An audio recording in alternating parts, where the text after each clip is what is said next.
आज हम आपको मानव की क्रियाओं के बारे में बताएंगे। क्या है मानव की क्रियाएं? आइए जानते हैं। मानव की क्रियाएं वे क्रियाएं हैं जिससे मनुष्य अपनी आजीविका चलाने के लिए जो कार्य करता है, जिससे उसको कुछ आमदनी प्राप्त हो जाती है, आय प्राप्त हो जाती है, उसे हम मानव की क्रियाएं या आर्थिक क्रिया कहते हैं। आर्थिक क्रियाओं को मुख्यतः 3 भागों में विभक्त किया गया है, जिसमें पहला है प्राथमिक क्रिया, दूसरा है द्वितीयक क्रिया और तृतीयक क्रियाएं और चतुर्थक क्रियाएं। इन चारों को हम बारी बारी से पढ़ेंगे। पहले हम पढ़ेंगे प्राथमिक क्रियाएं। आइए प्राथमिक क्रियाओं के बारे में हम विस्तार से जानते हैं। प्राथमिक क्रियाएं वे क्रियाएं होती हैं जिसमें मनुष्य पूरी तरह से पर्यावरण पर निर्भर होता है, क्योंकि जो संसाधन हमें प्राप्त होते हैं वे सब हमें पृथ्वी से ही प्राप्त होते हैं, जैसे भूमि, मिट्टी, जल, वनस्पति, खनिज का जो उपयोग करते हैं हम, वे सब हमें पृथ्वी से प्राप्त होते हैं, जिसे हम प्राथमिक क्रियाएं कहते हैं।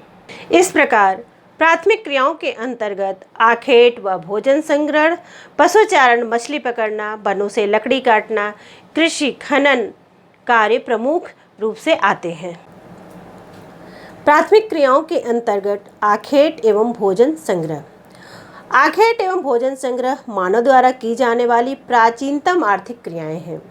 मानव सभ्यता के आरंभिक युग में आदि मानव अपने जीवन निर्वाह के लिए अपने आसपास के वातावरण पर निर्भर रहता था। उसका जीवन निर्वाह से पशुओं का आखेट करना या पशुओं को पकड़ना और जंगलों से अपने खाने के लिए कंदमूल फल इकट्ठा करना होता था, या छोटे मोटे पौधों और फलों को इकट्ठा कर लेता था और उसी को वह खाता था और उसी पे उसका जीवन निर्वाह पूरा होता था। आदिकालीन मानव कठोर जलवायु में अपने भोजन के लिए पूर्णतः पशुओं पर निर्भर था। वो पशुओं को मारकर कच्चा ही खा लेता था। अधिक ठंडे प्रदेशों या गर्म प्रदेशों में रहने वाले लोग जंगली पशुओं को ही मारकर अपना भोजन बना लेते थे, उसे ही मारकर कच्चा खा लेते थे। तथा जहाँ पर नदियाँ होती थीं या समुद्र होते थे या समुद्र के पास रहने वाले लोग मछलियों को अपना भोजन बनाते थे। वो मछलियों का शिकार करते थे और उसी से पर निर्भर रहते थे और उसी का अपना भोजन करते थे। आज आधुनिक वर्तमान समय में तकनीकी का विकास हो गया है, जिस कारण मछलियाँ पकड़ने का जो कार्य है आधुनिक तरीके से हो रहा है, परंतु आज भी समुद्र के पास रहने वाले लोग या नदियों के पास रहने वाले लोग परंपरागत शैली से ही और पुराने तकनीकी से ही मछली पकड़ने का कार्य कर रहे हैं। प्राचीन समय में जंगली जीव जंतुओं का जो शिकार करते थे आदि मानव, वो अपने पत्थरों के औजार से करते थे, धारदार नुकीले औजारों से करते थे। उनके जो औजार थे लकड़ी के या बने होते थे, तीरनुमा या पत्थर के बने होते थे, क्योंकि उनके पास इतनी तकनीकी का ज्ञान तो था नहीं। वो अपने ज्ञान से ही अपने औजारों को बनाए थे और उसी से पशुओं का शिकार करते थे और पशुओं की तलाश में वो एक स्थान से दूसरे स्थान पर भ्रमण करते थे, यानी कि घूमते थे, शिकार करने के लिए खोजा करते थे, कहाँ पे शिकार है वहीं पे वो चले जाते थे। आज भी कुछ स्थानों पर आखेट और भोजन संग्रह किया जाता है, जैसे उत्तरी कनाडा, उत्तरी यूरोप, उत्तरी एशियाई देश, अमेज़न बेसिन तथा उत्तरी ऑस्ट्रेलिया, ब्राज़ील आदि देशों में जो वहाँ के आदिवासी समुदाय के लोग हैं आज भी भोजन संग्रह करते हैं। पिग्मी बुशमैन पापुआ आज भी अनेक प्रकार के कंदमूल फल जंगलों से एकत्र करते हैं। उत्तरी अमेरिका में एस्किमो तथा रेड इंडियन लोग जानवरों का बड़ी संख्या में शिकार करते हैं तथा मछलियों का भी शिकार करते हैं अपने भोजन के लिए। पशुचारण। पशुचारण आखेट पर निर्भर रहने वाले समूह ने जब यह महसूस किया होगा कि केवल आखेट से ही जीवन का भरण पोषण नहीं किया जा सकता है, तब मानव ने पशुओं को पालने के बारे में सोचा होगा। तब विभिन्न जलवायु में रहने वाले लोगों ने उन क्षेत्रों में पाए जाने वाले विभिन्न प्रकार के पशुओं का चुनाव करके उसे पालतू बनाना शुरू किया। वर्तमान समय में भौगोलिक एवं तकनीकी विकास के आधार पर 2 प्रकार के पशुचारण व्यवसाय किया जा रहा है। पहला चलवासी पशुचारण और दूसरा वाणिज्य पशु पालक।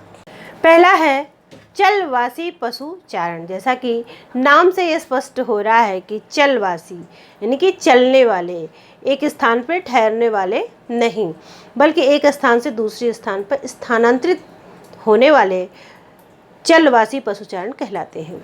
चलवासी पशुचारण मानव का प्राचीन जीवन निर्वाह व्यवसाय है, जिसके अंतर्गत पशुचारक अपने पालतू पशुओं के साथ पानी व चारागाह की तलाश में एक स्थान से दूसरे स्थान को स्थानांतरित होते रहते हैं, यानी कि आते जाते रहते हैं। यानी कि जहाँ पे पानी मिलता हो, नदियाँ हो, तालाब हो, वहाँ, या जहाँ पे चारा गाह अधिक पाए जाते हैं, चारा की तलाश में एक स्थान से दूसरे स्थान पर मानव अपने पशुओं के साथ चला जाता है। ये अलग अलग क्षेत्रों में अलग अलग प्रकार के पशु पाले जाते हैं। नए चारागाह की तलाश में ये पशुचारक समतल मैदान एवं पर्वतीय क्षेत्रों से लंबी दूरी तय करते हैं, यानी कि चारा की तलाश में एक स्थान से दूसरे स्थान पर चलते रहते हैं। गर्मी के दिनों में मैदानों से पर्वतीय क्षेत्रों में चले जाते हैं और जाड़ों के दिनों में जब बर्फ़ जम जाती है तो उस समय पर्वतीय क्षेत्रों से चारागाह मैदानी क्षेत्रों में उतरकर आ जाते हैं, यानी कि वहाँ पर प्रवास कर जाते हैं। और जब पुनः गर्मी समाप्त होती है तो वह पहाड़ों पर चले जाते हैं। इसी प्रकार भारत के हिमालयी पर्वतीय क्षेत्रों में गुज्जर, बकरवाल, गद्दी, भूटिया लोगों के समूह गर्मी के दिनों में मैदानी क्षेत्रों से पर्वतीय क्षेत्रों में अपने पशुओं के साथ चले जाते हैं एवं शीतकाल में पर्वतों से मैदानी क्षेत्रों में चले जाते हैं, क्योंकि अधिक शीत होने के कारण पहाड़ों पे बर्फ जम जाती है। इस गतिविधि को ऋतु प्रवास कहा जाता है। अगला है वाणिज्य पशुधन पालन। चलवासी पशुचारण की अपेक्षा वाणिज्य पशुधन पालन अधिक व्यवस्थित एवं पूंजी प्रधान है, यानी कि अधिक पैसे देता है। यह पश्चिमी देशों से प्रभावित है। यहाँ बड़े फार्म हाउस होते हैं जो स्थायी होते हैं, जो एक विशाल भूभाग पर फैले होते हैं और छोटे छोटे भागों में विभाजित होते हैं। बीच में बाड़े लगाए जाते हैं, जिसे छोटे क्षेत्रों की घास जब समाप्त हो जाती है तो दूसरे बाड़े में, यानी कि दूसरे क्षेत्रों में पशुओं को ले जाया जाता है। यहाँ पर उत्तम नस्ल के पशु पाले जाते हैं। यहाँ पर भेड़, बकरी, गाय, भैंस, बैल, घोड़े पशु पाले जाते हैं, जिससे पशुओं से मांस, खाल, ऊन को आधुनिक तकनीक से पशुओं के उत्पाद को डिब्बा बंद करके अंतर्राष्ट्रीय मार्केट में निर्यात किया जाता है। यहाँ पशुओं के भोजन और स्वास्थ्य पर समुचित ध्यान दिया जाता है। यह व्यवसाय न्यूजीलैंड, ऑस्ट्रेलिया, अर्जेंटीना तथा संयुक्त राज्य अमेरिका में किया जाता है। यहाँ पर यह चलवासी और वाणिज्य पशुधन पालन का जो चैप्टर है समाप्त होता है। मिलेंगे नेक्स्ट वीडियो में, तब तक के लिए धन्यवाद।